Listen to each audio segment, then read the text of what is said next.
France 3 Occitanie et l'Institut national de l'audiovisuel français présentent Histoire du ciel. L'ère spatiale a maintenant 6 ans. Dans cette aventure des temps modernes, la France n'est pas restée à l'écart puisque, grâce à la station relais de Pleumeur-Bodou, elle a déjà pu participer par le moyen des satellites à la première transmission d'images en direct de continent à continent.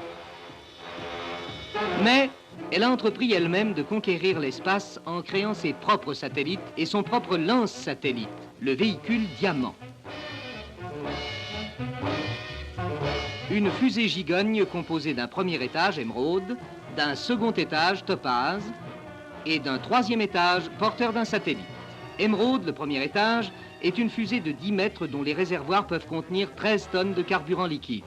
Le moteur tout entier, fixé par un système articulé, est orientable.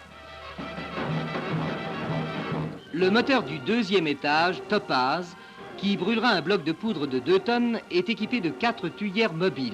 Ce dispositif permettra l'orientation de l'étage dans toutes les directions en fonction des ordres de pilotage. Pour le troisième étage, les études de résistance des métaux exposés à la désagrégation ont conduit à une conception révolutionnaire.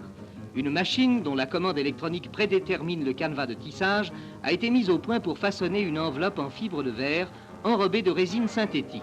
Un spectacle à faire rêver toutes les fileuses du monde.